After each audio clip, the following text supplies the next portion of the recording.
বিশ্বকর্মা পুজোর অনেক অনেক শুভেচ্ছা সবাইকে। বিশ্বকর্মা পুজোর দিন বাড়িতে বসে থাকলে চলে, তাই বেরিয়ে পড়লাম পাড়ার পুজো দিয়ে। এটা আমাদের পিডাব্লিউডি বাংলোর পুজো বিশ্বকর্মা। চলুন এবার যাওয়া যাক। আজকে আমরা যাব যেদিকে মানে রেলের সমস্ত কিছু রেল কোয়ার্টারের দিকে, মানে পুরনো খড়গপুর। চলুন যাওয়া যাক। যেখানে দেখলাম হঠাৎ লাইট জ্বলছে, তো এটা হচ্ছে কেএলকেপি অফিস, মানে প্লান্ট, অফিস না প্লান্ট। তো এখানে রেলের ইঞ্জিন তৈরি করা হয়। ভেতরে ঢুকতে দেবে কি না জানি না, তবে আজকে বিশ্বকর্মা পুজো তো অ্যালাউ করেছে, যেহেতু আমি ভিডিও বানাচ্ছিলাম সেই জন্য অ্যালাউ করেছে। সবাই যাচ্ছিল, আমরা বেশি কিছু কথা বলবো না। দেখুন, আশা করি আপনাদের ভালো লাগবে। যদিও আমি এটার সম্বন্ধে অত কিছু জানিও না, ট্রেনের ব্যাপারে।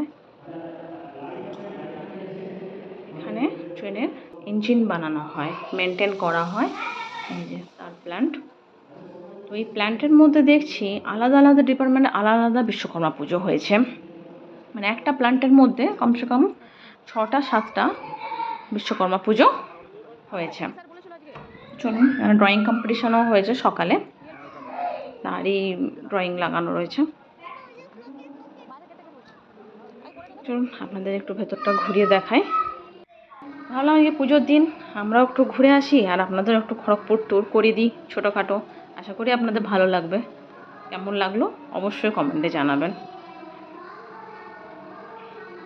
এগুলো সাধারণত কাউকে দেখতে দেওয়া বা ভিডিও করতে দেয় না, আজকের জন্য ছুট দিয়েছে।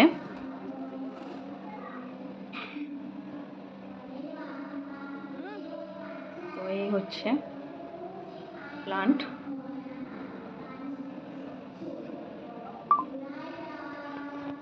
চলুন একটু ওদিকটায় যাওয়া যায়, ওইদিকে একটু প্রোগ্রাম হচ্ছে, সাংস্কৃতিক অনুষ্ঠান। তো এরপরে আমরা যাচ্ছি যেখানে ইঞ্জিন রাখা আছে, সবাই ওর মধ্যে গিয়ে কী আছে না আছে যা হয়। তো আমি এটার ব্যাপারে অত জানি না, ওই জন্য আমি ঠিক বলতে পারছি না। সবাই ফটো তুলছে, তো আমার মেয়েকেও বললাম, আমার মেয়ে তো একটুতেই ভয় পায়। এই যে উঠেই চিৎকার শুরু করে দিয়েছে, উঠবে না কিছুতে, তো উঠেছে তো চিৎকার শুরু করে দিয়েছে। শুনুন, এরপর এখান থেকে বেরিয়ে পড়লাম, যাচ্ছি বাড়ির দিকে। কিন্তু এই যে যাওয়ার পথে পড়েছে মেলা।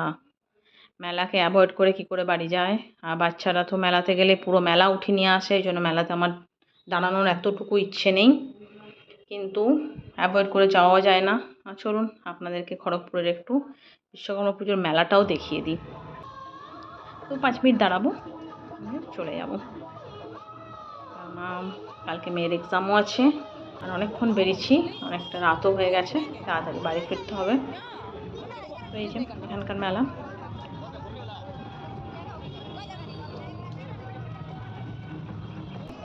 বায়না শুরু হয়ে গেছে, ওকে বোঝানোর পর একটু চুপ করেছে। ভেতরেই মন্দিরটা একটু গেলাম, তখন আরতি হচ্ছিল। চলুন এরপরে বাড়ির উদ্দেশ্যে রওনা দিয়েছি। রাস্তায় যেটুকু ঠাকুর পাবো আপনাদের অল্প অল্প করে দর্শন করিয়ে দেবো, কারণ অনেকটা রাত হয়েছে, আর বেশিক্ষণ বাইরে থাকবো না।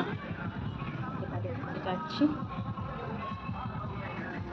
তো আপনারা সবাই কি করলেন পুজোতে অবশ্যই কমেন্টে জানাবেন। আপনাদের পুজো কেমন কাটলো, বিশ্বকর্মা পুজো অবশ্যই কমেন্টে জানাবেন।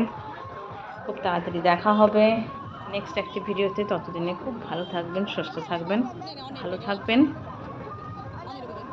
অবশ্যই পুরো ভিডিওটা দেখে লাইক কমেন্ট করবেন। অনেক জায়গায় খিচুড়ি প্রসাদও খাওয়াচ্ছিল প্রচুর।